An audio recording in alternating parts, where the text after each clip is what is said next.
5 tahun hidup sebatang kara di hutan karena diusir menantunya yang durhaka. Nenek miskin berubah kaya setelah bertemu kucing raksasa di tengah hutan. Angin badai malam itu berhembus layaknya ribuan belati es tak kasat mata yang menyayat langsung menembus pori-pori dan membekukan sumsum tulang. Udara malam membawa serta aroma tajam dari getah pinus, tanah basah, dan dedaunan lapuk yang berserakan di dasar hutan belantara yang gelap gulita. Di tengah kepungan pepohonan raksasa yang tampak meliuk-liuk seperti monster bayangan di bawah guyuran hujan badai, berdirilah sebuah gubuk reot yang nyaris rubuh, miring terhantam kejamnya alam liar. Atapnya yang terbuat dari anyaman daun rumbia busuk dan sisa plastik robek tak lagi mampu menahan amukan air langit, membiarkan tetes-tetes air sedingin es jatuh bertubi-tubi membasahi lantai tanah liat yang kini telah berubah menjadi kubangan lumpur pekat dan licin. Di sudut gubuk yang paling gelap, pengap, dan lembab, sosok renta Nenek Sumi duduk meringkuk tak berdaya, memeluk erat kedua lututnya yang gemetar hebat tiada henti. Usianya telah menginjak 70 tahun, namun penderitaan brutal selama 5 tahun diasingkan di neraka hijau ini telah membuat tubuhnya tampak jauh lebih rapuh dari usianya. Kulitnya keriput, kering, dan bersisik bagai tekstur kulit kayu jati yang terbakar terik matahari, sementara punggungnya membungkuk parah seolah menanggung seluruh beban nestapa dunia yang tak berkesudahan. Pakaiannya tak lebih dari karung goni bekas beras yang dijahit asal-asalan menggunakan serat akar pohon, basah kuyup oleh campuran air hujan dan keringat dingin penderitaan, memancarkan bau asam kemiskinan dan penderitaan yang sangat menyayat hati. Tangan keriputnya yang dipenuhi kapalan keras, menebal, dan dihiasi bekas luka goresan duri rotan yang mengering, perlahan meraba dan meraih sebuah mangkuk batok kelapa usang yang sudah retak parah di pinggirannya. Di dasar batok tersebut, hanya tersisa segenggam pucuk daun paku rebus yang warnanya telah menghitam pucat, tanpa butiran garam sedikit pun, tanpa bumbu penyedap, hanya direbus seadanya dengan sisa air hujan yang ditampungnya kemarin sore.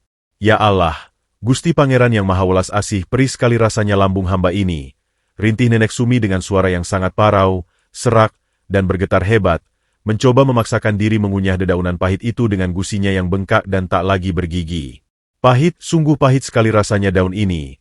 Tapi hanya ini yang bisa mengganjal nyawaku agar tak lepas dari raga yang hancur ini, bisiknya lagi di tengah kesendirian sambil terbatuk-batuk keras. Telapak tangannya menekan dadanya yang sesak karena kedinginan.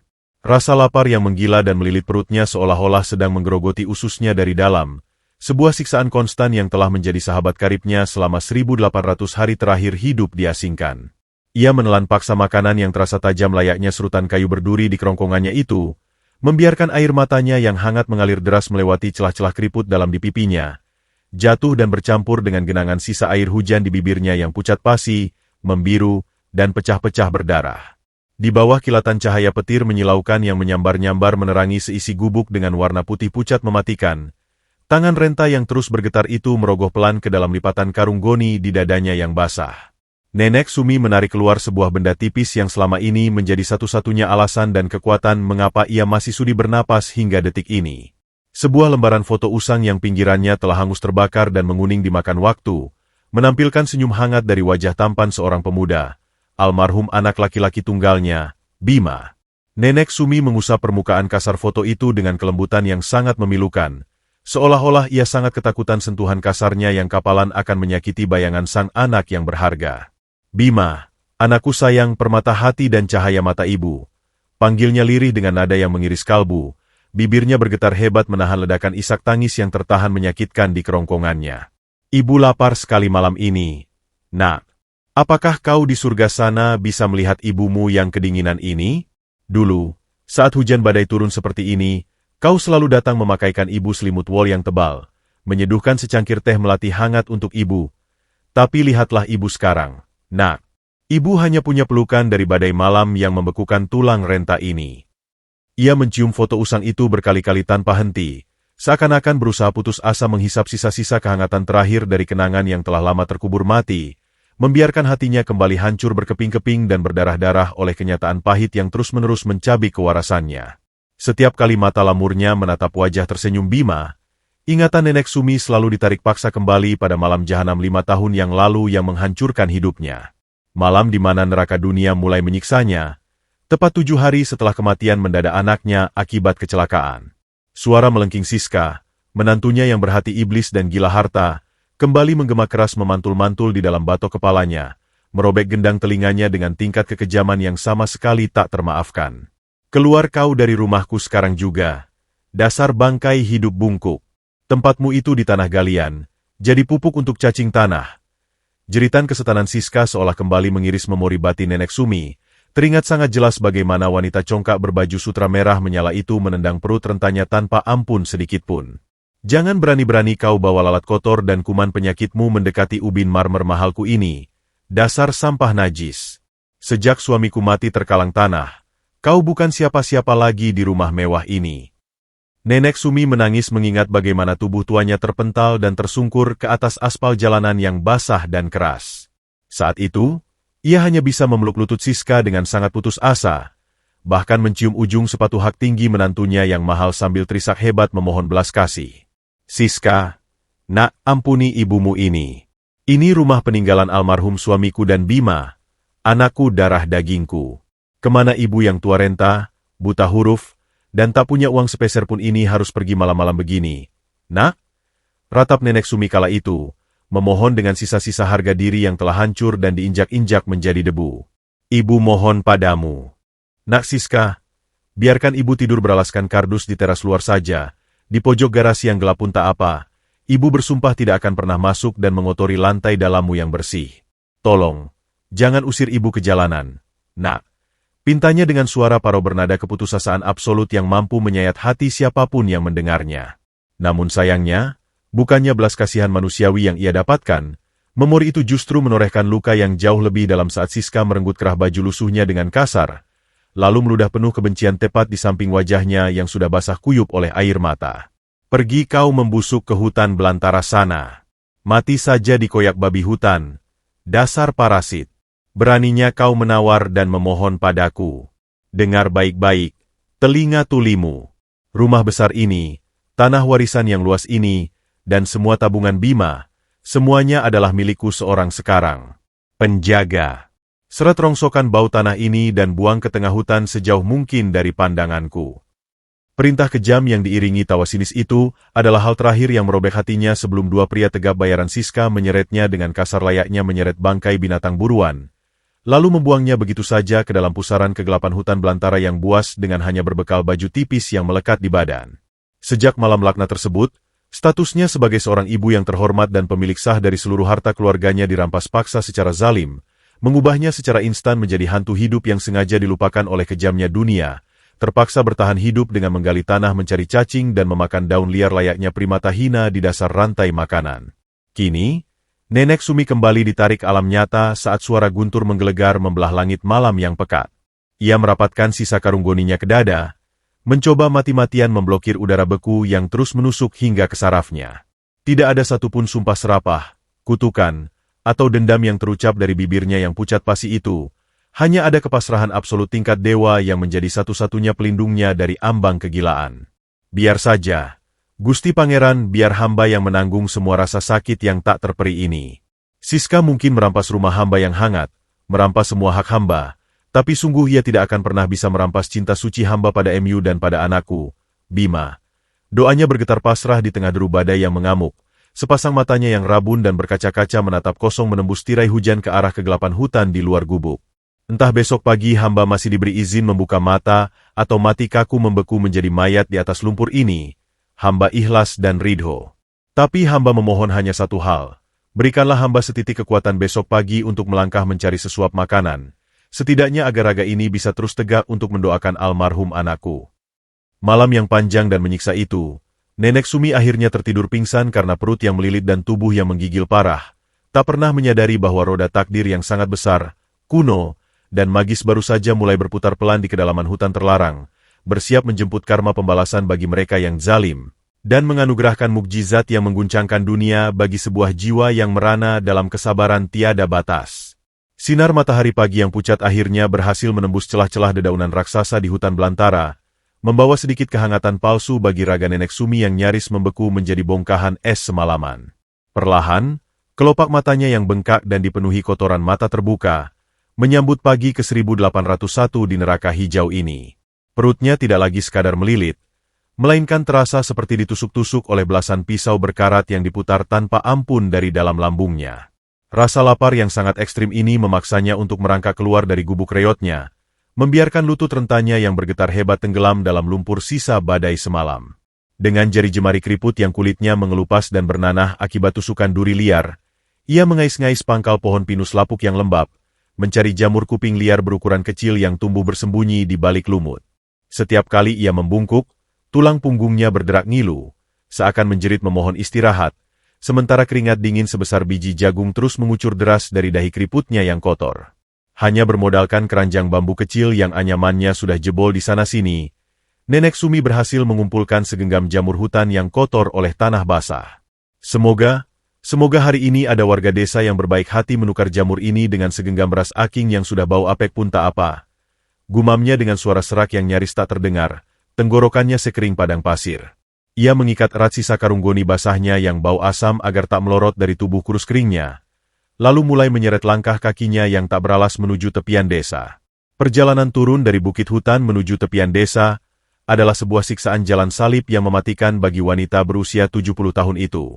Telapak kakinya yang telanjang, kapalan, dan pecah-pecah parah harus menginjak bebatuan gunung yang tajam menyayat layaknya pecahan beling, membuat setiap langkahnya meninggalkan jejak noda darah segar yang bercampur dengan lumpur kecoklatan.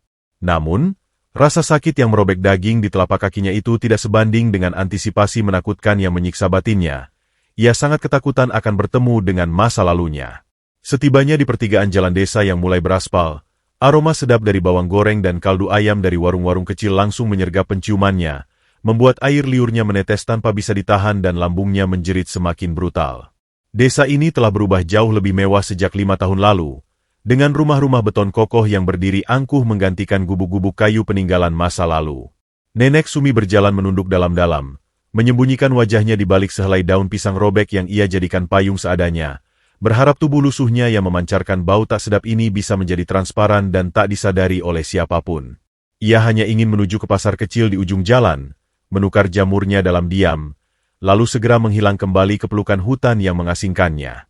Namun, takdir seolah sengaja ingin mempermainkan sisa-sisa kewarasannya pagi itu. Tepat di pelataran rumah paling megah di desa itu, rumah berlantai pualam putih yang dulu adalah rumah peninggalan almarhum suaminya sebelum dirampas paksa, terdengar riuh rendah suara tawa melengking yang sangat ia kenali, tawa yang sering menghantui mimpi-mimpi buruknya setiap malam. Di tengah kerumunan ibu-ibu desa yang memandang dengan penuh rasa iri dan takjub, berdirilah Siska, sang menantu durhaka. Penampilan Siska sangat kontras membelalakan mata, mengenakan gaun sutra ketat berwarna merah darah yang menjuntai arogan, dengan bibir yang dipoles lipstik tebal menyala. Di lehernya yang dibedaki tebal, melingkar sebuah kalung emas murni seukuran rantai kapal seberat ratusan gram, bersinar menyilaukan memantulkan cahaya matahari pagi, sementara jari jemarinya dipenuhi cincin berlian imitasi yang mencolok. Ia tertawa terbahak-bahak sambil memamerkan pergelangan tangannya yang dihiasi gelang keroncong emas berlapis-lapis, mengibaskan tangannya di udara hingga aroma parfum murahan yang sangat menyengat hidung menyerbak memenuhi jalanan. Nenek Sumi yang malang mendadak kaku, kakinya membeku di atas aspal panas, jantungnya berdegup kencang memukul-mukul rongga dadanya saat melihat wanita yang telah melemparkannya ke ambang kematian itu kini hidup bergelimang harta di atas penderitaannya. Malapetaka itu pun terjadi saat embusan angin secara tiba-tiba membawa aroma asam getah pinus, keringat, dan tanah kuburan dari tubuh Nenek Sumi ke arah kerumunan tersebut. Siska seketika menghentikan tawa angkuhnya, hidungnya yang mancung hasil operasi plastik murahan itu berkerut jijik layaknya mencium bangkai tikus busuk di tengah pesta pora. Matanya yang dihiasi bulu mata palsu tebal menatap nyalang ke arah jalanan, dan seketika ia menemukan sosok bungkuk berbalut karung goni yang sedang gemetar ketakutan di sudut jalan. Dengan langkah pongah di atas sepatu hak tinggi berhiaskan kristal, Siska menghampiri Nenek Sumi bagai seekor predator yang menemukan mangsa lumpuh. Raut wajahnya berubah menjadi topeng iblis yang penuh dengan kebencian mendalam. Jari telunjuknya yang dihiasi kuku palsu panjang dan merah menunjuk tepat ke dahi keriput Nenek Sumi yang tertunduk pasrah, sementara suaranya melengking merobek keheningan pagi. "Heh, bangkai hidup. Sedang apa kau merayap keluar dari kuburanmu di hutan? Hah?" Bentak Siska dengan nada derajat paling merendahkan, sengaja mengeraskan suaranya agar seluruh warga desa bisa mendengar betapa hinanya wanita tua di hadapannya itu. "Sudah kubilang tempatmu itu di tanah. Jadi pupuk cacing. Jangan berani-berani kau bawa lalat kotor dan kuman penyakit kudismu mendekati rumah gedongku ini. Apa kau mau mencuri? Dasar sampah najis yang tak tahu malu." Makian yang dimuntahkan Siska mengundang tawa sinis dari beberapa ibu-ibu penjilat di belakangnya, Sementara yang lain hanya menatap Nenek Sumi dengan pandangan jijik yang sangat menyayat hati, seolah ia adalah penderita kusta yang menjijikkan. Dengan sisa-sisa tenaga yang semakin menguap, Nenek Sumi menjatuhkan lututnya yang penuh luka ke atas aspal panas, menundukkan kepalanya dalam-dalam sambil menyodorkan keranjang bambu bututnya dengan kedua tangan yang bergetar hebat. Tidak. Nak Siska, ibu tidak bermaksud mengganggumu. Ibu kelaparan. Nak, 5 hari ibu belum makan nasi. Ibu hanya ingin menukarkan jamur hutan ini dengan sisa nasi aking dari dapur warga. Tolong, biarkan ibu lewat saja. Ratap Nenek Sumi dengan suara parau yang nyaris putus, menelan harga dirinya yang telah luluh lantak menjadi debu. Namun, permohonan tulus dan memilukan itu justru dibalas dengan tawa meremehkan yang menggelegar dari mulut Siska. Siska meludah ke arah aspal tepat di depan lutut Nenek Sumi, lalu dengan gerakan kasar nan kejam, wanita berbaju merah itu mengayunkan kaki bersepatu hak tingginya, menendang keranjang bambu Nenek Sumi dengan sekuat tenaga. Jamur-jamur kotor hasil susah payah yang menjadi satu-satunya harapan hidup Nenek Sumi hari itu berhamburan ke udara, lalu jatuh bergelimpangan masuk ke dalam selokan hitam yang penuh dengan air comberan kotor, kotoran hewan, dan lalat hijau berdengung. Di tengah tawa kemenangan Siska yang menggema memekakan telinga, Nenek Sumi tidak membalas dengan amarah sedikitpun. Wanita tua bersikap stoik itu hanya terdiam kaku. Air mata hangat kembali menetes tanpa suara dari sudut matanya yang keruh, mengalir melewati pipinya yang keriput, saat tangannya yang kurus gemetar mencoba menggapai udara kosong, meratapi jamur-jamurnya yang kini tenggelam dalam air busuk, membiarkan dadanya kembali dihancurkan oleh kejamnya penderitaan yang tak berujung. Tangan keriput Nenek Sumi gemetar hebat saat ia mencoba mengais kembali sisa-sisa jamur yang kini telah bercampur dengan lumpur hitam berbau busuk di dasar selokan. Air matanya terus menetes membasahi pipinya yang kotor, sementara rintihan parau sesekali lolos dari bibirnya yang pucat pasi. Ya Allah, Gusti Pangeran, jamur-jamur ini adalah satu-satunya harapanku hari ini. Bima anakku, ibu sungguh tak berdaya. Isaknya lirih dengan nada yang mengiris hati, mengusap lumpur dari permukaan jamur itu dengan keputusasaan yang absolut. Ia menatap nanar ke arah kerumunan warga yang perlahan bubar dengan tatapan jijik, meninggalkan dirinya sendirian dalam genangan kepedihan di pinggir jalan beraspal itu. Ibu tidak marah pada Siska. Nak, mungkin ini memang hukuman dan takdir ibu untuk mati perlahan di tanah yang kotor ini. Bisiknya lagi, mencoba menguatkan hatinya sendiri meski lambungnya melilit sangat perih hingga membuatnya membungkuk. Dengan sisa-sisa tenaga yang semakin menguap, ia memasukkan beberapa helai jamur kotor itu kembali ke keranjangnya yang jebol, lalu menyeret langkah kakinya yang berdarah kembali menuju kegelapan hutan belantara. Setiap jejak kaki telanjangnya di atas kerikil tajam meninggalkan noda darah segar kepedihan yang tak tertanggungkan. Sementara itu, di balik tembok pualam rumah mewahnya, Siska membanting vas bunga antik seharga puluhan juta hingga hancur berkeping-keping di atas karpet Persia tebalnya. Wajahnya yang dihiasi riasan tebal memerah padam oleh amarah yang menggelegak. Napasnya memburu naik turun menahan rasa malu yang membakar ubun-ubunnya. Kurang ajar. Berani-beraninya wanita tua bangka itu menampakkan batang hidung busuknya di desaku. Dia sengaja ingin mempermalukanku di depan teman-teman arisanku. Jerit Siska histeris, menendang pecahan vas itu hingga berserakan ke sudut ruangan. Suaminya, seorang rentenir bertubuh tambun dengan rantai emas tebal di lehernya, hanya mendengus kasar sambil menghisap cerutunya dalam-dalam. Sudah kubilang dari awal, Siska, buang saja mayat hidup itu ke jurang sekalian. Sekarang kau lihat sendiri, kan? Kalau sampai ada orang dari kota yang tahu bahwa wanita pemulung menjijikan itu adalah ibu mertuamu, habislah reputasi luhur keluarga kita. Bentak sang suami dengan suara serak yang memekakan telinga. Mata Siska menyipit. Kilatan kelicikan dan kekejaman yang sangat keji melintas di balik bulu mata palsunya yang lentik. Kau benar, Mas. Bangkai itu tidak boleh hidup lebih lama lagi untuk mencemarkan udara bersih yang kuhirup. Aku tidak akan membiarkan nenek sihir itu menghancurkan nama baikku yang sudah kubangun dengan darah dan keringat ini. Geramnya sambil mengepalkan tangan yang dipenuhi cincin berlian imitasi itu kuat-kuat, kukunya yang panjang menancap ke telapak tangannya sendiri. Siska segera memutar nomor telepon dengan jari jemari yang bergetar karena amarah, memanggil 2 preman bayarannya yang paling bengis, yang selama ini sering digunakannya untuk menagih hutang paksa ke warga miskin desa. Dalam hitungan menit, 2 pria berbadan besar dengan tato naga yang melingkari lengan mereka yang berotot berdiri di hadapannya, menunduk hormat dengan seringai sinis di wajah mereka yang kasar. Kalian dengar baik-baik perintahku hari ini. Aku ingin kalian pergi ke hutan belantara malam ini juga. Bawa 2 jerigen bensin penuh, dan temukan gubuk reot bau tanah tempat wanita tua bangka itu bersarang. Perintah Siska dengan nada yang sangat dingin dan mematikan, melempar segepok uang ratusan ribu ke atas meja kaca di hadapan mereka. Bakar gubuk sialan itu sampai rata dengan tanah. Pastikan tidak ada satupun yang tersisa, termasuk nyawa nenek peot itu. Kalau besok pagi aku masih mendengar dia bernapas, aku yang akan mematahkan leher kalian berdua dengan tanganku sendiri. Ancamnya dengan mata melotot tajam, memancarkan aura kejahatan yang murni. Kedua preman itu saling berpandangan, lalu tertawa terbahak-bahak dengan suara serak yang mengerikan. Gampang sekali urusan ini, Bos Siska. Nyawa nenek tua ringkih seperti dia harganya tidak seberapa bagi kami. Kami jamin, besok pagi saat ayam berkokok, dia sudah berubah menjadi arang hitam yang menyatu dengan abu gubuknya. Sahut salah satu dari mereka sambil meraup tumpukan uang haram itu ke dalam kantong celana jeansnya yang lusuh, sebelum akhirnya melangkah pergi menembus senja yang mulai meremang. Malam pun turun menyelimuti hutan belantara dengan kegelapan yang sangat mencekam, seolah alam semesta tahu akan ada kekejian besar yang segera terjadi di jantungnya. Di dalam gubuknya yang dingin membekukan, Nenek Sumi terbaring tak berdaya di atas lantai tanah liat yang lembab. Tubuh kurusnya yang hanya berbalut karung goni basah menggigil hebat tiada henti diguncang demam tinggi. Ia tidak mampu lagi mengunyah jamur kotor yang dibawanya dari selokan tadi siang.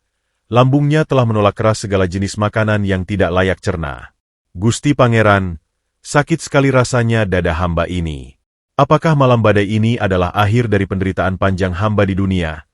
Rintihnya dengan napas yang putus-putus, sepasang matanya yang rabun menatap kosong ke arah atap rumbia yang bocor, berharap melihat wajah Bima turun menjemputnya dari balik awan gelap. Bima, anakku, jemputlah ibumu yang malang ini. Nak, ibu sudah tidak kuat lagi berjalan di dunia yang penuh kejamnya manusia ini sendirian.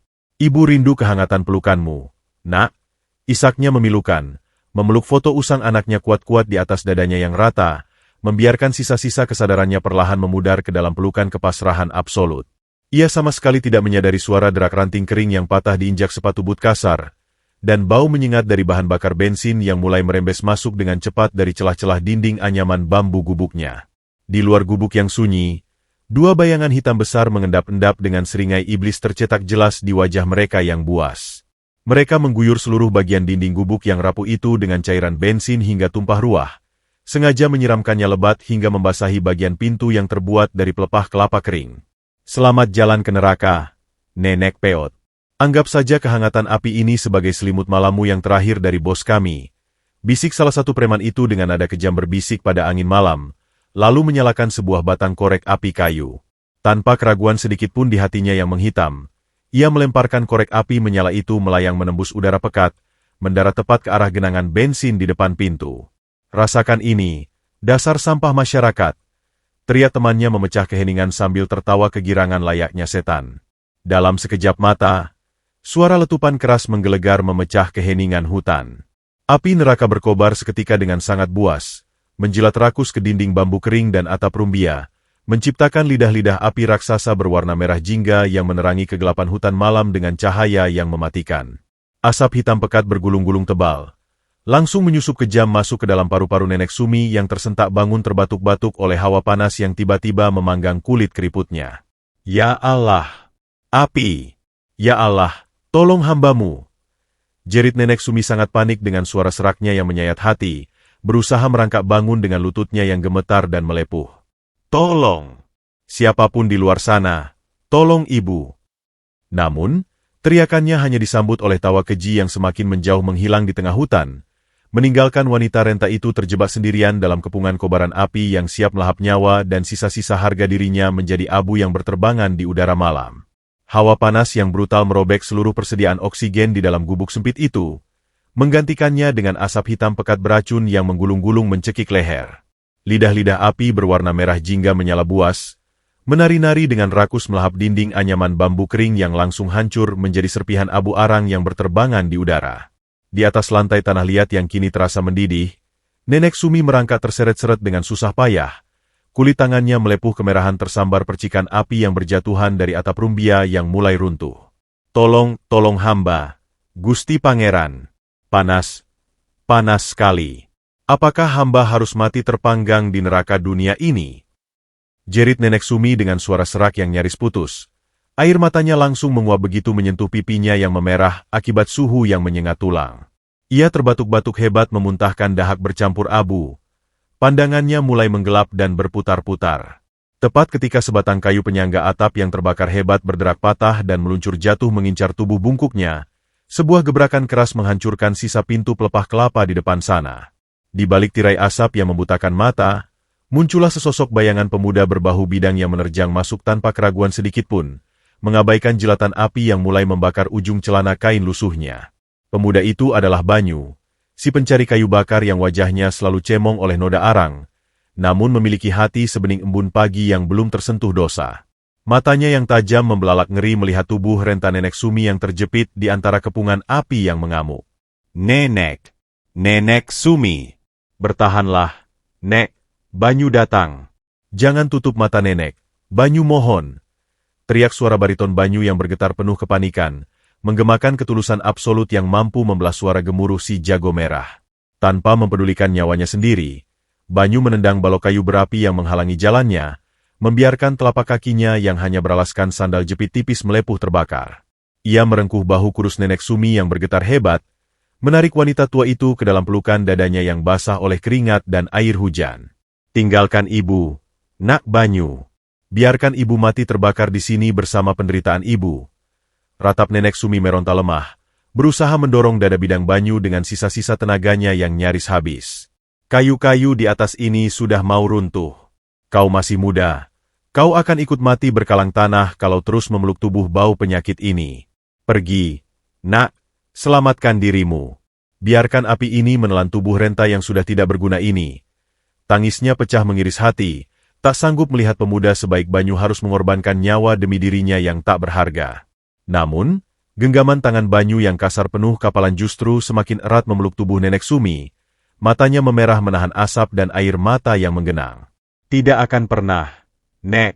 Banyu lebih baik mati hangus menjadi abu di tempat ini daripada harus mundur dan membiarkan seorang ibu yang tak berdosa dipanggang hidup-hidup oleh setan berwujud manusia. Balas pemuda itu dengan intonasi yang menggelegar penuh tekad baja. Suaranya menenggelamkan suara gemuruh api di sekitar mereka. Banyu tidak punya ibu sejak kecil, Nek. Nenek adalah satu-satunya orang tua yang Banyu punya di dunia ini. Pegang pundak Banyu erat-erat. Nek, kita keluar dari neraka ini sekarang juga. Seberapapun perihnya kobaran api ini menyayat kulit Banyu. Dengan satu tarikan napas panjang yang membakar paru-parunya, Banyu mengangkat tubuh Nenek Sumi ke punggungnya. Tepat ketika atap gubuk itu ambruk sepenuhnya dengan suara dentuman memekakan telinga, Banyu melompat menerobos dinding bambu yang terbakar, menggunakan punggungnya sendiri sebagai tameng daging untuk melindungi Nenek Sumi dari hempasan kayu-kayu berapi. Ia berguling berkali-kali di atas tanah berlumpur di luar gubuk, mendesis kesakitan saat kulit punggungnya melepuh parah dan berdarah tersayat duri rotan, namun kedua tangannya tak sedetik pun melepaskan tubuh rapuh wanita tua itu.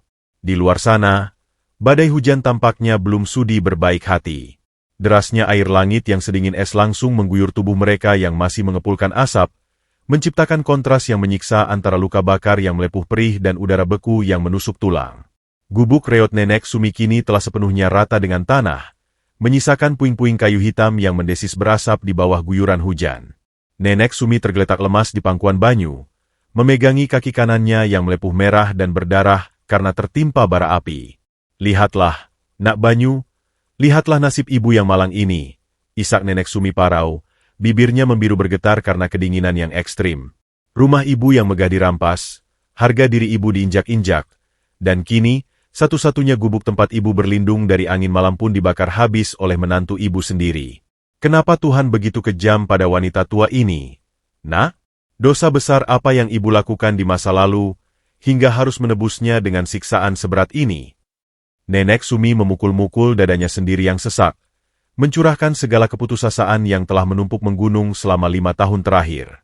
Banyu dengan sigap melepaskan kemeja flanel lusuhnya yang penuh tambalan, menyisakan kaos oblong tipis yang menempel di tubuh berototnya yang menggigil, lalu menyelimutkan kemeja itu ke pundak Nenek Sumi dengan penuh kelembutan layaknya seorang anak merawat ibu kandungnya. Jangan pernah berbicara seperti itu, Nek. Tuhan tidak pernah tidur, dan Tuhan tidak buta melihat tetesan air mata orang yang dizalimi. Ucap Banyu dengan suara bergetar menahan dingin, tangannya yang kotor oleh arang mengusap lembut air mata di pipi keriput Nenek Sumi. Air mata nenek malam ini adalah butiran karma yang sedang ditabung untuk mereka yang kejam di luar sana. Biarlah mereka tertawa malam ini, Nek. Suatu saat nanti, semesta sendiri yang akan turun tangan mematahkan kesombongan mereka. Dari balik saku celananya yang basah kuyup, Banyu mengeluarkan sebuah bungkusan daun pisang yang sudah lecek. Di dalamnya, terdapat sepotong singkong rebus pucat yang ukurannya tak lebih besar dari kepalan tangan bayi. Makanlah ini, Nek. Banyu tahu ini hanya singkong rebus sisa kemarin yang sudah keras dan dingin, bahkan mungkin rasanya sudah sedikit masam. Bujuk Banyu dengan senyum getir yang dipaksakan, menyodorkan makanan berharga itu ke bibir Nenek Sumi. Nenek harus makan, Nenek harus kuat. Kalau Nenek menyerah malam ini, lalu siapa yang akan melihat wajah hancur mereka saat karma itu datang menjemput? Makanlah, Nek. Banyu belum lapar sama sekali. Dusta pemuda itu dengan suara perutnya yang sebenarnya sedang bergemuruh menahan perih kelaparan parah. Nenek Sumi menatap wajah tampan nan kotor Banyu. Dadanya bergemuruh hebat menyaksikan ketulusan mutlak yang terpancar dari mata pemuda sebatang kara itu. Tangisnya kembali pecah. Namun kali ini bukan karena keputusasaan, melainkan karena rasa haru yang tak terbendung mendapati masih ada secercah cahaya malaikat di tengah gulitannya dunia yang menolaknya. Kau berbohong, Nak. Ibumu tahu kau belum makan sejak pagi tadi, balas Nenek Sumi dengan suara tersendat. Membelah potongan singkong kecil itu menjadi dua bagian dengan tangannya yang gemetar parah. Kita makan berdua, Nak Banyu. Separuh untuk ibu yang sudah bau tanah ini, dan separuh lagi untuk malaikat penjaga ibu. Mulai malam ini, kau bukan lagi pemuda asing pencari kayu bakar bagiku. Kau adalah Bima, anakku yang dihidupkan kembali oleh Tuhan untuk menemani sisa napasku. Di bawah amukan badai yang membutakan dan di samping sisa-sisa puing gubuk yang masih berasa perih, dua jiwa yang dibuang oleh kejamnya dunia itu saling mengunyah singkong dingin yang bercampur dengan air mata. Mereka tidak memiliki atap, tidak memiliki harta, namun di detik yang paling gelap dan membekukan itu, ikatan batin yang suci dan murni telah lahir di antara mereka, mengawali sebuah perjalanan panjang menuju sebuah keajaiban besar yang menanti di jantung hutan terlarang. Amukan badai di jantung hutan belantara itu semakin beringas, seolah alam semesta sedang menumpahkan seluruh air matanya untuk mencuci bersih kekejian yang baru saja terjadi.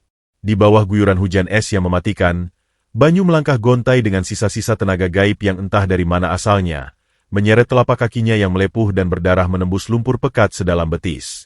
Di punggungnya yang bergetar hebat menahan hawa beku yang menusuk sumsum tulang, Nenek Sumi tergolek nyaris tanpa nyawa, napasnya terputus-putus berembus lemah di ceruk leher pemuda itu. Kemeja flanel lusuh yang menyelimuti bahu sang nenek sudah basah kuyup, tak lagi mampu menahan rasa dingin ekstrim yang mengancam membekukan aliran darah wanita renta tersebut. Bertahanlah, Nenek, kumohon bertahanlah sebentar lagi, kita hampir sampai di tempat yang aman. Rintih Banyu dengan bibir yang membiru dan bergetar parah, pandangannya mulai kabur terhalang tirai hujan badai dan kegelapan malam yang pekat. Di ujung pandangannya yang mengabur, sebuah siluet hitam raksasa menyerupai mulut monster purba menganga lebar menembus tebing batu terjal. Itu adalah Gua Larangan, sebuah tempat yang sangat ditakuti oleh seluruh penduduk desa karena aura mistisnya yang kental, namun kini menjadi satu-satunya tempat berlindung dari kepastian maut yang mengejar mereka. Dengan satu dorongan tekad baja yang terakhir, Banyu melemparkan dirinya ke dalam mulut gua tersebut. Ambruk tersungkur ke atas lantai batu berlumut bersama Nenek Sumi yang masih berada dalam pelukannya. Perbedaan suhu langsung terasa seketika. Hawa dingin yang brutal dari badai luar tergantikan oleh kehangatan aneh yang menguar dari dinding-dinding gua, membawa serta aroma samar bunga melati dan belerang yang memabukkan. Banyu terbaring terlentang dengan napas memburu.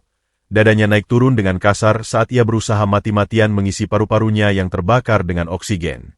Di pelukannya, Nenek Sumi terbatuk pelan, membuka sepasang matanya yang rabun untuk menatap langit-langit gua yang diterangi oleh lumut-lumut bercahaya kebiruan. Namun, belum sempat mereka menghela napas lega, rasa syukur itu mendadak tercekat di tenggorokan ketika seluruh permukaan batu di dalam gua itu bergetar hebat. Sebuah suara geraman bariton yang sangat rendah, berat, dan purba bergema memantul-mantul di dinding gua, menciptakan gelombang suara yang menggetarkan tulang rusuk dan membuat bulu kuduk berdiri tegak. Itu bukan suara angin, dan jelas bukan auman binatang buas biasa. Itu adalah suara penderitaan dari sebuah entitas raksasa yang memiliki kekuatan gaib tak tertandingi. Dari kedalaman lorong gua yang gelap gulita, perlahan-lahan muncullah dua bola mata raksasa berwarna hijau zamrud yang menyala terang benderang, menatap tajam ke arah mereka dengan intensitas magis yang mampu menguliti jiwa. Banyu secara insting merangkak mundur, menyembunyikan tubuh rapuh Nenek Sumi di balik punggungnya dengan gemetar hebat saat sosok pemilik mata itu melangkah ke wilayah yang bercahaya. Betapa terkejutnya mereka saat melihat wujud makhluk tersebut. Seekor kucing raksasa yang ukurannya setara dengan seekor singa jantan dewasa, dengan bulu lebat berwarna keemasan yang memancarkan pendaran cahaya suci layaknya debu bintang. Namun, makhluk agung yang tampak seperti dewa pelindung hutan itu kini berada dalam kondisi yang sangat memilukan. Kucing raksasa itu berjalan pincang, menyeret kaki depan kanannya yang membengkak parah. Di tengah telapak kaki raksasa berbulu emas itu, menancap dalam sebuah duri hitam beracun sebesar lengan manusia dewasa, memancarkan aura ungu kehitaman yang membusukkan daging di sekitarnya.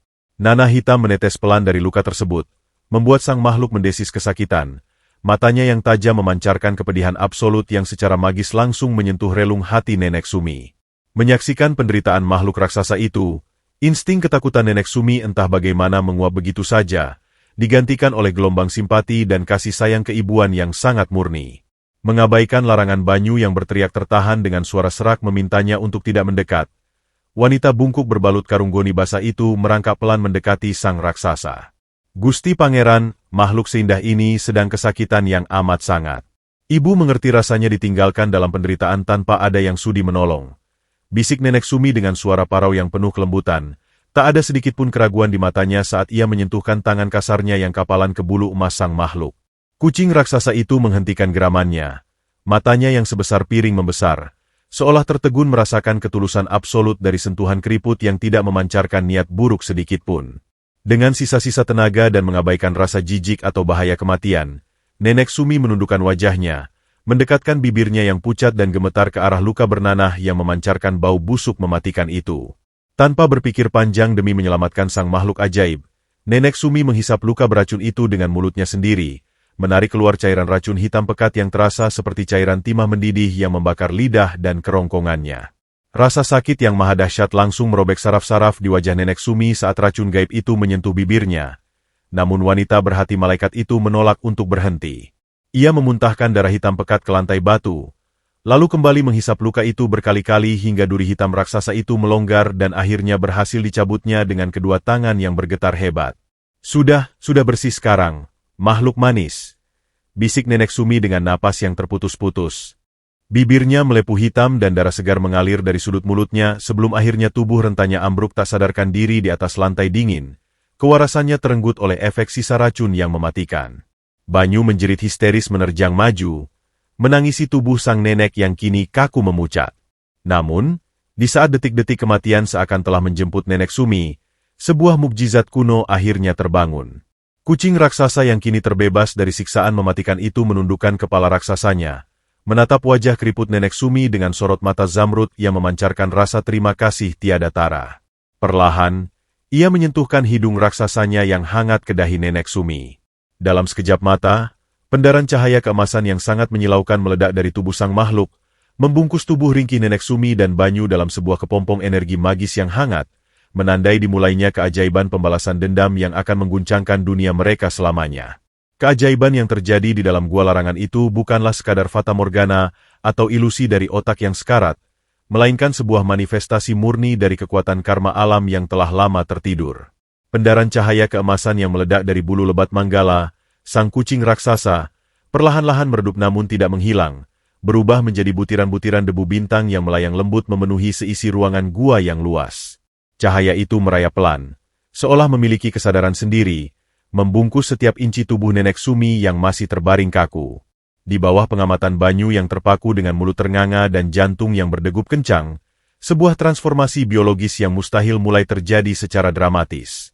Racun hitam yang tadi sempat melumpuhkan saraf Nenek Sumi perlahan keluar dari pori-pori kulitnya dalam bentuk uap ungu yang langsung lenyap terkena cahaya emas. Garis-garis keriput yang sangat dalam di wajah Nenek Sumi, yang selama ini menjadi peta penderitaannya, perlahan memudar dan melunak seolah disapu oleh tangan malaikat. Kulitnya yang tadinya kering dan bersisik bagai kayu jati tua, kini memancarkan rona kehidupan yang segar, meski rambutnya tetap memutih sebagai mahkota kebijaksanaan. Nenek Sumi perlahan membuka kelopak matanya, dan kali ini, pandangannya tidak lagi buram atau tertutup kabut kerabunan. Sepasang matanya kini jernih seputih kristal, memancarkan ketajaman penglihatan yang bahkan mampu melihat debu terkecil di kegelapan. Ia merasakan sebuah ledakan energi yang sangat hangat, kuat, dan menenangkan mengalir dari tulang belakangnya menuju ke seluruh ujung saraf di jemarinya. Ketika ia mencoba menggerakkan tangannya, rasa ngilu dan kaku yang selama puluhan tahun menyiksa sendi-sendinya telah sirna sepenuhnya, digantikan oleh kekuatan fisik yang sebanding dengan seorang wanita di usia primanya. Gusti Pangeran, apa yang terjadi dengan tubuh hamba? Rasa sakit itu, semuanya hilang tanpa sisa.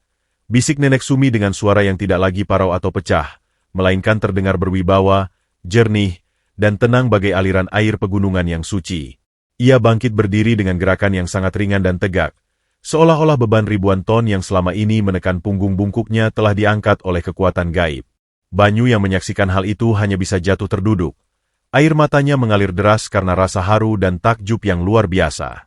Nenek. Nenek tampak begitu agung. Wajah nenek memancarkan cahaya. Dan punggung nenek. Nenek sudah tidak bungkuk lagi. Teriak Banyu dengan suara bergetar hebat. Ia merangkak mendekat dan menyentuh tangan Nenek Sumi, merasakan kehangatan yang menjalar yang mampu mengusir sisa-sisa trauma malam badai tadi. Nenek Sumi tersenyum lembut. Lalu matanya beralih pada Manggala yang kini berdiri tegak dengan gagah. Sang kucing raksasa tidak lagi pincang.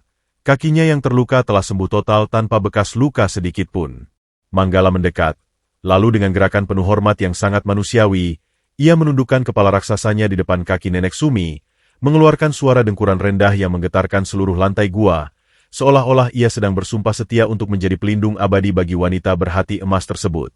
Seiring dengan auman pelan Manggala, dinding-dinding batu di bagian terdalam gua itu tiba-tiba berderak keras dan perlahan bergeser ke samping, mengungkap sebuah ruang rahasia yang selama ribuan tahun tersembunyi dari peradaban manusia. Aroma wangi dupa kuno dan logam mulia langsung menyerbak keluar, membuat napas Banyu seakan terhenti di tenggorokan. Di dalam ruangan itu, cahaya emas dari tubuh Manggala memantul pada tumpukan harta karun yang sangat masif, lebih besar dari imajinasi manusia manapun. Gunungan emas batangan dengan ukiran simbol kerajaan kuno yang telah hilang tertata rapi setinggi langit-langit gua. Di sisi lain, peti-peti kayu jati yang sudah membatu terbuka lebar, memamerkan ribuan butir berlian mentah sebesar telur ayam yang berkilauan bagai bintang jatuh. Mutiara-mutiara laut selatan yang berwarna merah muda dan hitam legam berserakan di lantai gua layaknya kerikil tak berharga, sementara perhiasan-perhiasan kuno yang bertahtakan batu rubi dan zamrud menumpuk di setiap sudut, menciptakan sebuah pemandangan kekayaan absolut yang mampu membeli seluruh negara dalam sekejap mata. Nenek Sumi melangkah masuk ke dalam lautan harta itu dengan wajah yang tetap tenang, tanpa ada binar ketamakan sedikit pun di matanya. Ia menyentuh sebuah mahkota emas yang dihiasi berlian biru, namun kemudian ia melepaskannya kembali. Harta ini, semua ini hanyalah titipan dari alam melalui tangan makhluk agung ini untuk menjadi alat keadilan. Gumam Nenek Sumi dengan nada bicara yang sangat bijaksana. Ia menoleh ke arah Banyu yang masih terpaku lemas melihat tumpukan berlian di depannya. Nak Banyu, ambilkan ibu sebuah kantong kecil. Kita tidak butuh semuanya untuk saat ini. Ibu hanya butuh 1 atau 2 batu untuk memulihkan martabat kita yang telah diinjak-injak. Perintahnya dengan tegas namun lembut. Banyu dengan tangan gemetar mengambil sebuah potongan kain dari sisa pakaiannya. Lalu dengan arahan Nenek Sumi, ia mengambil 2 buah batu rubi merah darah yang ukurannya cukup untuk membangun 10 rumah mewah. Manggala kembali mengeluarkan suara geraman pelan. Lalu sebuah pemandangan magis terjadi di depan mata mereka. Dari balik tumpukan emas, sang kucing menarik sebuah koper besi kuno yang sangat berat namun tampak sangat modern dalam fungsinya. Saat dibuka, di dalamnya terdapat dokumen-dokumen yang secara ajaib telah terisi dengan nama Nenek Sumi, surat-surat hutang piutang, sertifikat tanah di seluruh desa, bahkan surat kepemilikan Bank Nasional yang seolah-olah telah dipersiapkan oleh takdir untuk jatuh ke tangan yang benar. Sepertinya, semesta tidak hanya memberiku emas, Nak Banyu, tapi juga cara untuk mengambil kembali apa yang seharusnya menjadi milik kita, dan memberi pelajaran bagi mereka yang telah melupakan rasa kemanusiaan, ucap Nenek Sumi sambil menutup koper tersebut. Kekuatan batinnya kini telah sepenuhnya pulih, bertransformasi dari seorang korban yang lemah menjadi seorang penguasa karma yang sah. Nenek Sumi menatap pakaiannya yang masih berupa karung goni bekas yang kotor dan berbau asap. Ia bisa saja menggunakan kekuatannya untuk mengubah baju itu menjadi sutra terbaik, namun ia memilih untuk membiarkannya tetap seperti itu. Ibu akan tetap menggunakan pakaian hina ini untuk turun ke desa, Banyu. Ibu ingin melihat Sampai di mana batas kesombongan manusia saat melihat seseorang yang mereka anggap sampah tetap berdiri tegak, tegas Nenek Sumi dengan sorot mata yang tajam bagai elang. Ia membelai kepala raksasa Manggala untuk terakhir kalinya sebelum bersiap berangkat. Manggala, tetaplah di sini dan jagalah tempat suci ini. Ibu akan kembali setelah urusan keadilan ini selesai. Sang kucing raksasa memberikan hormat dengan menundukkan matanya yang berwarna zamrud, sementara Nenek Sumi dan Banyu mulai melangkah keluar dari gua larangan. Badai di luar telah reda, menyisakan udara pagi yang sangat segar dan sinar matahari yang terang benderang, seolah-olah alam sedang menyambut kembalinya sang Ratu Emas yang baru saja bangkit dari abu penderitaannya untuk menjemput takdir pembalasan yang telah lama tertunda. Sinar matahari pagi yang cerah menyiram desa dengan cahaya keemasan. Namun bagi Nenek Sumi, cahaya itu terasa seperti lampu sorot yang akan mengungkap busuknya hati manusia. Dengan langkah yang kini tegap dan stabil, namun tetap terbalut karung goni yang telah menghitam oleh sisa arang dan lumpur, ia berjalan menyusuri jalanan desa. Di balik lipatan kain kumalnya yang berbau asap, tersembunyi sebuah rahasia yang mampu meruntuhkan kewarasan siapapun. Sebutir batu rubi merah darah sebesar ibu jari yang berpendar redup, simbol kekuasaan yang ia peroleh dari jantung hutan. Nenek Sumi sengaja tak mengubah penampilannya. Ia ingin memastikan bahwa rasa syukur Banyu dan kekejian Siska adalah murni, bukan karena kilau logam mulia. Di sampingnya, Banyu berjalan dengan perasaan berkecamuk. Matanya sesekali melirik saku pakaian Nenek Sumi yang tampak mengganjal. Nenek, apakah kita benar-benar harus kembali ke sana? Luka di punggung Banyu memang sudah sembuh oleh keajaiban kucing itu. Tapi luka di hati Banyu melihat nenek dihina, itu yang paling sakit. Bisik Banyu dengan nada cemas yang sangat tulus. Nenek Sumi menoleh, memberikan senyuman yang kini tampak begitu berwibawa meski wajahnya masih cemong oleh debu. Tenanglah, Nak Banyu. Hari ini kita tidak datang untuk meminta belas kasihan. Kita datang untuk memberikan hadiah kecil padamu, dan untuk melihat sampai di mana batas langit kesombongan mereka. Jawab Nenek Sumi dengan suara yang jernih dan tenang. Langkah mereka terhenti saat suara musik orkes yang hingar-bingar mulai terdengar dari kejauhan, bercampur dengan aroma harum rendang dan opor ayam yang menggugah selera. Di ujung jalan, berdiri sebuah rumah megah baru yang dibangun di atas tanah peninggalan almarhum Bima. Rumah itu kini telah berubah total menjadi istana pualam dengan pilar-pilar raksasa berlapis ket emas, dikelilingi pagar besi hitam yang menjulang angkuh. Sebuah papan bunga besar bertuliskan, "Syukuran rumah baru kejayaan keluarga Ibu Siska," berdiri tegak di depan gerbang, seolah-olah menjadi tamparan keras bagi Nenek Sumi yang dulu diusir dari tanah tersebut. Pesta itu sangat meriah. Puluhan tamu undangan dari kalangan elit desa dan pejabat kota tampak berseliweran dengan pakaian batik sutra dan perhiasan yang gemerlap. Di tengah pelataran, Siska berdiri bagai ratu iblis yang sedang dipuja-puja. Ia mengenakan kebaya modern berwarna kuning emas yang sangat mencolok, dengan sanggul tinggi yang dihiasi tusuk konde berlian. Tawanya melengking tinggi saat ia memamerkan jam tangan barunya kepada ibu-ibu pejabat. Namun, suasana ceria itu mendadak kaku saat aroma asap dan debu hutan mulai menyusup di antara wangi parfum mewah. Pandangan semua orang tertuju pada gerbang pagar, di mana seorang nenek renta dengan pakaian karung goni compang-camping sedang berdiri diam, menatap lurus ke arah Siska dengan sorot mata yang tak lagi mengandung ketakutan. Siska yang menyadari kehadiran, bangkai hidup, itu seketika merasa darahnya mendidih hingga ke ubun-ubun. Rasa malunya di depan para pejabat kota membuat topeng sosialitanya retak seketika. "Heh, penjaga! Kenapa sampah ini bisa masuk ke halamanku?" teriak Siska dengan suara yang sangat melengking, membuat beberapa tamu undangan menutup telinga. Ia melangkah cepat dengan sepatu hak tingginya, menghampiri Nenek Sumi dengan wajah yang merah padam karena murka. "Berani-beraninya kau menginjakan kakimu yang berkudis di ubin pualamku yang seharga mobil mewah ini. Apa kau belum puas kubakar gubukmu semalam? Hah?" bisik Siska dengan nada penuh ancaman di depan wajah Nenek Sumi, sementara tangannya gemetar ingin menampar. Nenek Sumi tidak mundur sedikit pun. Ia justru mengangkat kepalanya tinggi-tinggi, menatap tepat ke dalam mata Siska yang dipenuhi ketamakan. "Ibu tidak datang untuk meminta makan, Siska. Ibu hanya ingin mencari Nak Banyu untuk memberikan ini sebagai balas budi," ucap Nenek Sumi dengan nada bicara yang sangat tenang dan berkelas, tangannya merogoh ke dalam saku karung goninya. Namun, belum sempat Nenek Sumi mengeluarkan batu rubi itu, Siska sudah lebih dulu tertawa terbahak-bahak, sebuah tawa sarkasme yang sangat menyakitkan telinga. "Hahaha, balas budi," katanya. Apa yang bisa diberikan oleh gelandangan bau tanah sepertimu? Kutu rambut? Atau ulat tanah? Ejek Siska sambil memandang remeh ke arah Banyu yang berdiri di belakang Nenek Sumi. Banyu mencoba membela. Ibu Siska, tolong jaga bicara Anda. Nenek Sumi adalah orang baik. Namun, perkataan Banyu justru membuat Siska semakin menggila. Siska menoleh ke arah tamu-tamunya sambil berteriak. Ibu-ibu, bapak-bapak, lihatlah, inilah contoh manusia yang tidak tahu diri. Sudah diberi kesempatan hidup di hutan, malah datang ke pesta orang kaya hanya untuk merusak pemandangan. Dia pasti mau mencuri salah satu piring emas saya. Fitnah keji itu langsung disambut oleh bisik-bisik menghina dari para tamu undangan yang terhasut. Mereka menatap Nenek Sumi dengan pandangan seolah-olah wanita tua itu adalah wabah penyakit yang harus segera dimusnahkan dari muka bumi.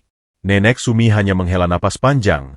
Ia melihat betapa kotornya jiwa orang-orang yang berpakaian mewah itu. Siska, harta ini telah membutakan matamu. Ingatlah, rumah ini dibangun di atas air mata dan hak orang yang kau zalimi. Roda kehidupan itu berputar. Nak, ujar Nenek Sumi dengan penuh kebijaksanaan. Kalimat itu justru menjadi penyulut api yang lebih besar.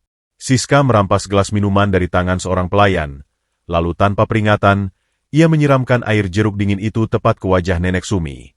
Cukup dengan khutbahmu, Nenek Sihir.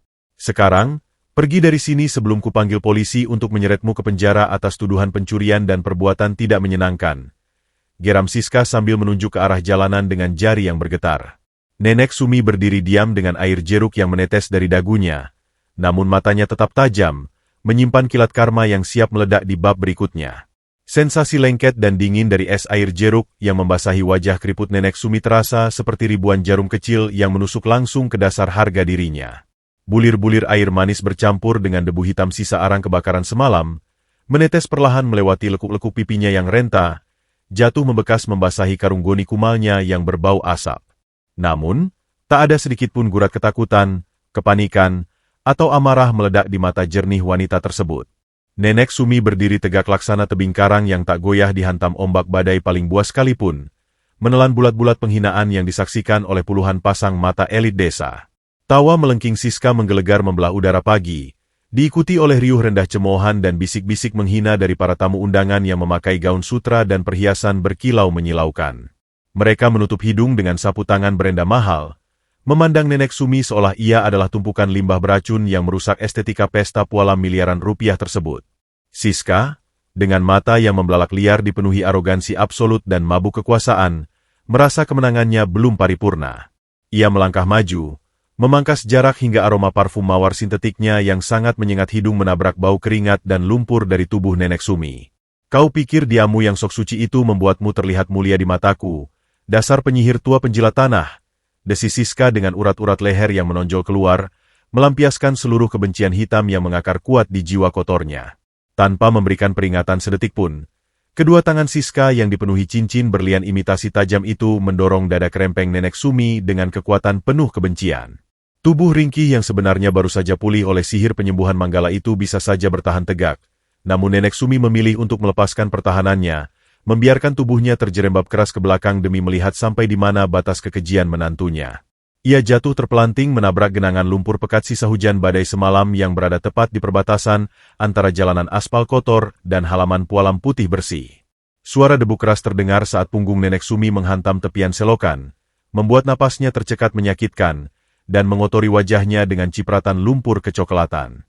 Bukannya merasa iba atau menolong, Siska justru melangkah maju menembus lumpur tanpa peduli, mengangkat kaki kanannya yang dibalut sepatu hak tinggi bertahtakan kristal, lalu menginjakkan tumit tajam yang meruncing itu tepat ke atas punggung bungkuk Nenek Sumi dengan sekuat tenaga. Pemandangan keji yang melanggar batas kemanusiaan itu merobek kewarasan Banyu hingga ke akar-akarnya. Darah muda di nadinya mendidih seketika melihat wanita suci berhati malaikat yang telah menyelamatkan nyawanya kini diinjak layaknya serangga menjijikan di bawah sepatu seorang wanita berhati iblis. Lepaskan kaki kotormu dari punggung ibuku, iblis betina. Jeritan Banyu meledak memekakan telinga. Suaranya parau dan bergetar hebat oleh kemarahan yang absolut. Pemuda berwajah arang itu menerjang maju bagai banteng terluka, mengulurkan kedua tangan kasarnya yang kapalan untuk mendorong tubuh Siska menjauh dari Nenek Sumi. Namun, Sebelum jari-jari Banyu sempat menyentuh sehelai pun benang dari gaun sutra kuning tersebut, sebuah kepalan tangan raksasa sebesar palu goda menghantam rahang kirinya dari arah titik buta. Itu adalah suami Siska, sang rentenir bertubuh tambun dengan rantai emas tebal yang melingkar mencekik leher berlipatnya. Hantaman brutal itu membuat Banyu terpelanting ke udara. Tubuhnya terbang membentur pilar pagar besi yang kokoh dengan suara retakan tulang rusuk yang mengerikan. Darah segar seketika menyembur keluar dari mulut Banyu.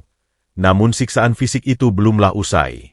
3 orang preman bayaran berbadan kekar yang berjaga di gerbang langsung menyerbu layaknya anjing liar kelaparan, menendang perut, punggung, dan dada Banyu bertubi-tubi dengan sepatu lars baja mereka, mengubah pelataran pesta mewah itu menjadi arena pembantaian tanpa ampun yang ditonton sambil tertawa oleh para tamu. Nenek Sumi menggeliat tertahan di bawah tekanan menyakitkan sepatu hak tinggi Siska, bukan karena rasa sakit fisik di punggungnya, melainkan karena rintihan tertahan Banyu yang sedang dihajar habis-habisan memukul gendang telinganya. "Berhenti, kumohon. Hentikan pukulan itu. Jangan sakiti anak itu, dia sama sekali tidak bersalah. Hukum saja aku." Rintih Nenek Sumi dengan suara tersendat, menolehkan wajahnya yang berlumur lumpur kotor untuk melihat darah segar yang kini menggenang merendam kemeja lusuh di bawah tubuh Banyu. Namun permohonan tulus yang menyayat hati itu hanya dianggap sebagai alunan musik kemenangan yang sangat merdu oleh Siska.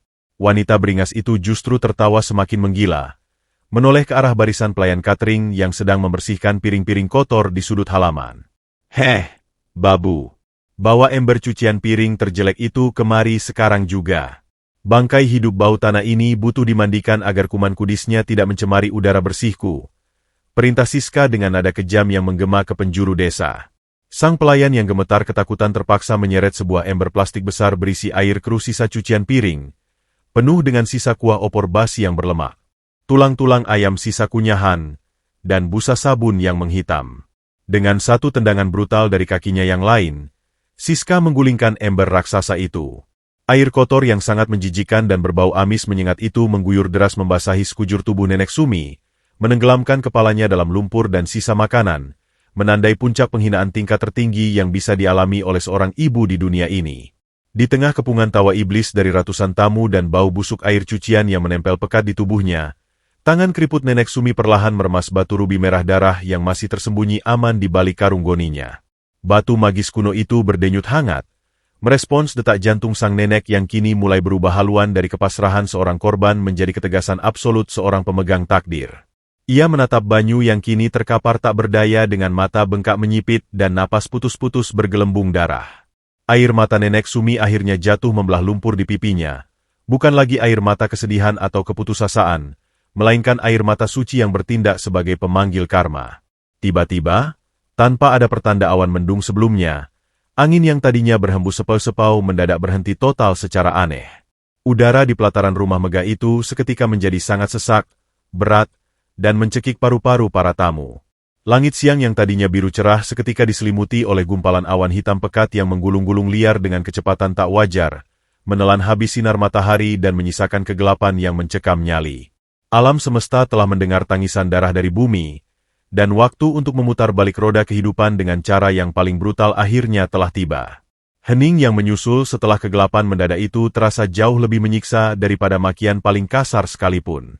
Di pelataran istana Pualam yang kini diselimuti kegelapan pekat yang tidak wajar, suara tawa Siska perlahan tercekik di tenggorokannya yang mendadak terasa kering dan kaku. Udara di sekeliling mereka tidak lagi hanya terasa berat, melainkan mulai memancarkan aroma purba yang tajam, perpaduan antara bau belerang yang menyengat, aroma hutan hujan yang sangat lembab, dan pendaran listrik statis yang membuat bulu kuduk puluhan tamu undangan berdiri tegak. Siska mencoba menarik kakinya yang masih menginjak punggung Nenek Sumi, namun ia mendapati otot-ototnya seolah membeku, terkunci oleh sebuah tekanan gravitasi yang luar biasa besar yang datang dari arah langit. Apa yang sedang terjadi? Kenapa lampunya mati semua? Penjaga, hidupkan gensetnya sekarang juga. Teriak Siska dengan nada suara yang melengking pecah, penuh dengan getaran ketakutan yang tak lagi bisa ia sembunyikan di balik topeng kesombongannya.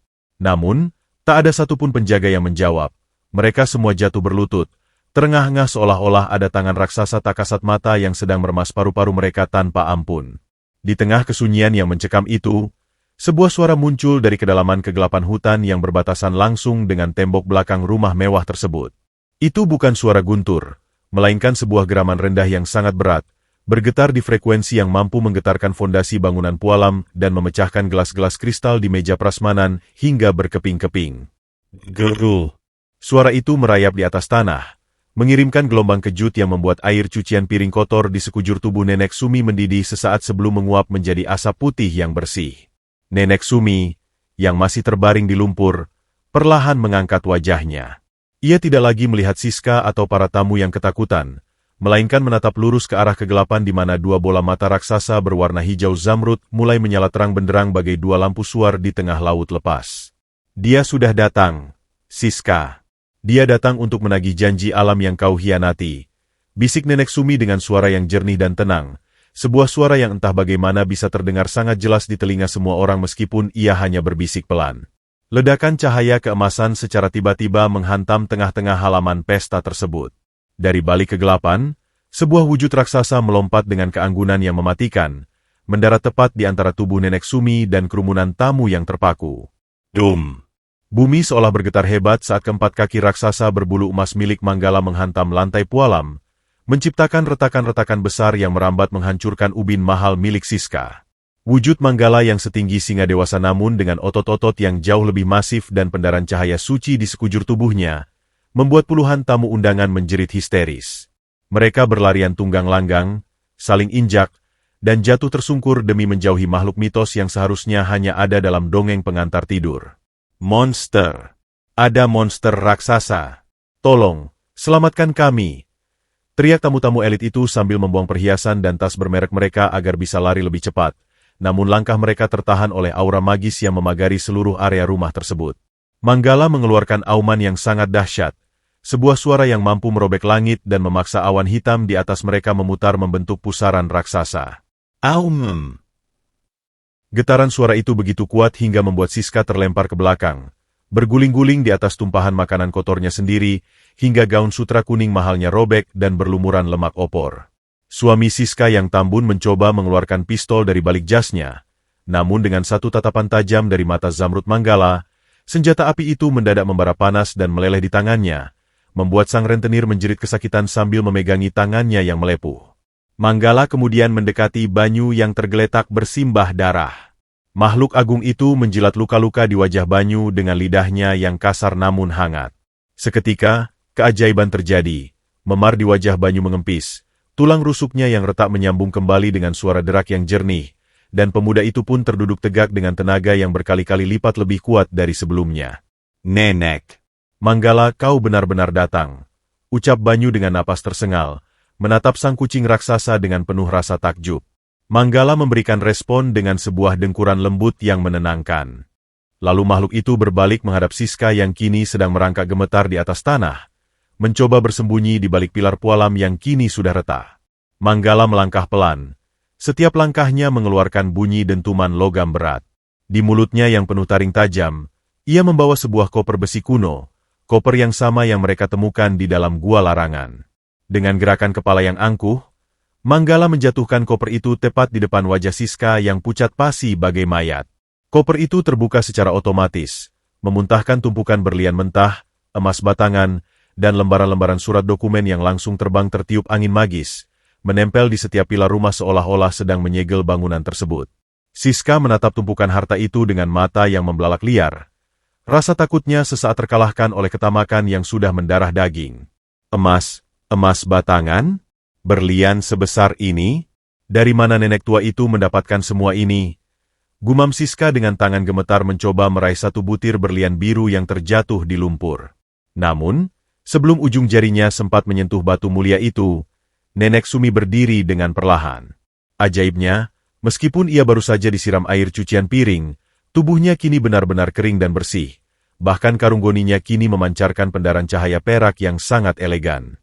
Nenek Sumi berdiri di samping kepala raksasa Manggala, menatap menantunya dengan pandangan penuh wibawa sekaligus iba. Ambillah jika kau berani, Siska. Tapi ketahuilah, setiap gram emas yang kau sentuh dari koper ini akan menarik 1 tahun sisa umurmu dan suamimu sebagai bayaran atas penderitaan yang kau berikan pada ibumu sendiri, ujar Nenek Sumi dengan intonasi suara yang sangat berat dan penuh penekanan. Siska seketika menarik tangannya kembali seolah-olah baru saja tersengat listrik ribuan volt. Ia menatap Nenek Sumi, lalu menatap Manggala yang kini sedang menyeringai memperlihatkan taring-taringnya yang seputih gading dan sepanjang lengan manusia. Siapa? Siapa sebenarnya kau? Kau bukan mertuaku yang tolol dan bungkuk itu. Kau penyihir. Kau menggunakan jin untuk menakut-nakuti kami. Teriak Siska histeris sambil menunjuk-nunjuk Nenek Sumi dengan jari yang tak lagi memakai cincin berlian imitasi karena jatuh di lumpur. Siska mencoba bangkit dan berteriak pada para tamu yang masih tersisa. Jangan takut. Ini hanya trik sulap. Lihat, ini semua pasti emas palsu. Namun, tak ada satupun tamu yang berani mendekat. Mereka hanya bisa melihat dengan ngeri saat Manggala kembali mengaum, membuat seluruh perhiasan emas yang dipakai Siska, mulai dari kalung rantai kapal hingga gelang keroncongnya, mendadak menyusut dan mencekik leher serta pergelangan tangannya dengan sangat kuat. Siska menjerit kesakitan, merasa lehernya hampir patah oleh perhiasannya sendiri yang kini terasa seberat ratusan kilogram. Pesta kejayaan itu kini telah resmi berubah menjadi pengadilan karma yang nyata di bawah pengawasan sang penguasa hutan. Suasana di halaman istana Pualam itu kini tak ubahnya seperti teater penghakiman yang diselenggarakan oleh malaikat maut. Kabut tipis berwarna perak mulai merayap keluar dari sela-sela kuku raksasa Manggala, menyelimuti permukaan lantai yang retak dan mengubah udara siang yang terik menjadi sedingin es di puncak gunung. Siska masih merintih di atas tanah, kedua tangannya mencengkeram kalung emas di lehernya yang kini terasa seberat bongkahan timah, seolah-olah perhiasan itu sedang mencoba menyeret kepalanya masuk ke dalam lumpur hitam yang menggenang. Di tengah kekacauan itu, suara deru mesin helikopter yang sangat bising mendadak terdengar dari arah langit yang masih gelap, diikuti oleh sorotan lampu pencari yang sangat terang, membelah awan hitam yang berputar-putar di atas rumah megah tersebut. 4 buah mobil SUV hitam mengkilap dengan sirene yang meraung-raung menerjang masuk, menabrak pagar besi yang tadinya terkunci secara magis, lalu berhenti dengan posisi mengepung kerumunan tamu yang menggigil ketakutan. Dari dalam mobil-mobil tersebut, turunlah sekelompok pria berseragam jas hitam formal yang sangat rapi, dipimpin oleh seorang pria parubaya berkacamata dengan raut wajah yang sangat dingin dan tajam. Pria itu adalah Mahendra, pengacara paling disegani di negeri ini, yang dikenal hanya melayani para pemilik tahta ekonomi tertinggi. Langkah kaki Mahendra yang mantap di atas Pualam yang retak menciptakan bunyi ketukan yang sangat berirama, seolah-olah setiap langkahnya adalah dentuman palu hakim yang sedang menuju meja eksekusi. Mahendra tidak melirik sedikit pun ke arah Siska yang bersimbah lemak opor, melainkan langsung berjalan menuju Nenek Sumi, lalu membungkuk dengan sangat hormat hingga kepalanya nyaris menyentuh lantai yang kotor. Mohon ampun atas keterlambatan kami, Nyonya Besar. Seluruh dokumen yang Anda minta melalui utusan khusus Anda, Mahendra melirik sesaat ke arah Manggala yang sedang mendengkur rendah. Telah kami siapkan dan kami eksekusi sesuai instruksi mutlak Anda. Siska yang mendengar kata-kata, Nyonya Besar, dari mulut Mahendra merasa seolah-olah jantungnya baru saja diremas oleh tangan raksasa yang dingin. Nyonya Besar? Apa kau sudah gila, Mahendra? Dia itu hanya nenek peot yang baru saja keluar dari tempat sampah. Teriak Siska dengan suara yang pecah dan parau, mencoba bangkit berdiri meski kakinya masih gemetar hebat. Ia menunjuk-nunjuk Nenek Sumi dengan jari yang kukunya kini patah dan berdarah. Aku yang membayarmu, Mahendra. Aku yang memiliki aset di desa ini. Singkirkan binatang buas ini dan seret nenek sihir itu kembali ke hutan. Namun, Mahendra hanya menoleh sedikit, memberikan tatapan yang begitu dingin dan merendahkan hingga Siska merasa lidahnya mendadak keluh. Ibu Siska yang terhormat, sepertinya Anda terlalu sibuk dengan perhiasan imitasi Anda hingga lupa membaca detail kontrak hutang piutang suami Anda.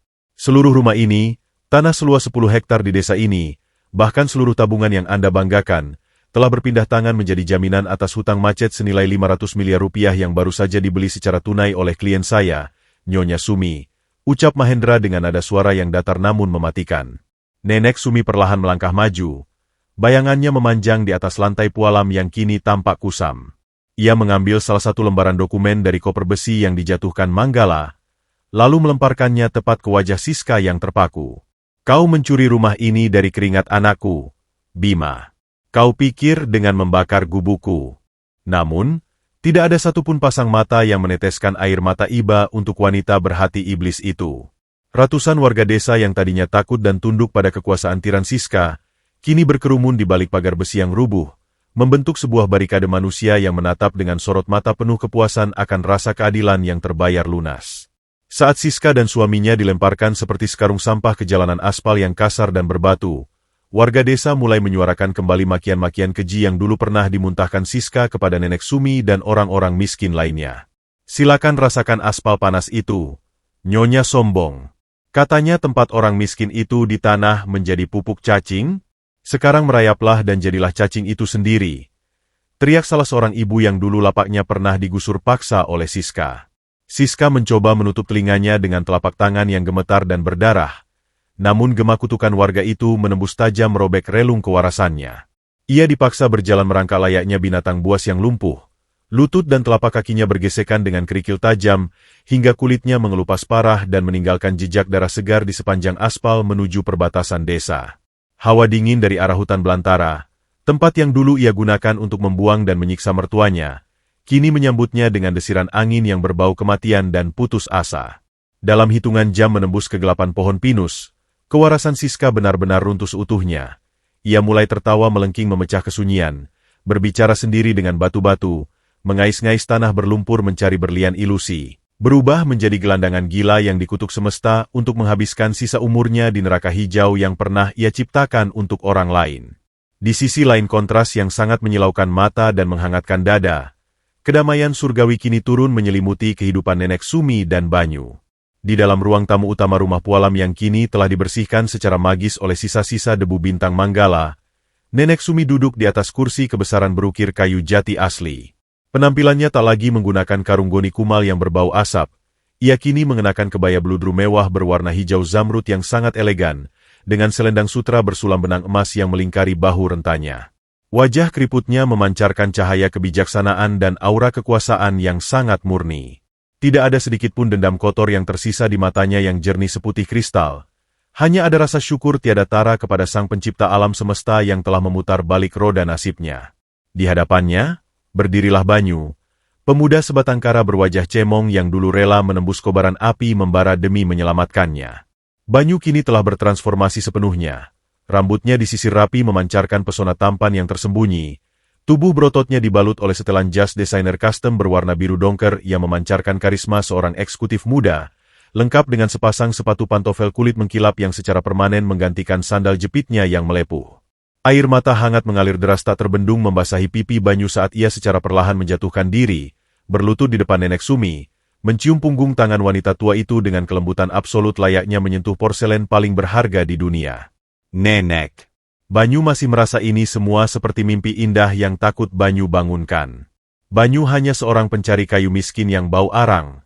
Tapi Nenek tidak hanya memberikan Banyu nyawa baru dari sisa racun itu, tapi juga mengangkat derajat Banyu menjadi penguasa dari seluruh perusahaan raksasa ini. Isak Banyu dengan suara bariton yang bergetar hebat menahan ledakan haru di dalam dadanya. Tangannya yang dulu penuh kapalan menebal dan luka bakar, kini memegang erat sebuah dokumen resmi pengesahan pewaris tunggal kerajaan bisnis senilai triliunan rupiah yang baru saja diserahkan langsung oleh Mahendra. Nenek Sumi tersenyum sangat lembut, mengusap puncak kepala Banyu dengan penuh kasih sayang keibuan yang tak ternilai harganya. Anakku sayang, ketulusan hatimu malam itu, saat kau memeluk tubuh renta ibu di tengah amukan api maut dan membagi singkong dinginmu yang terakhir, adalah harga mati pengorbanan yang tak bisa dibeli dengan seluruh tumpukan emas di dunia ini, bisik Nenek Sumi.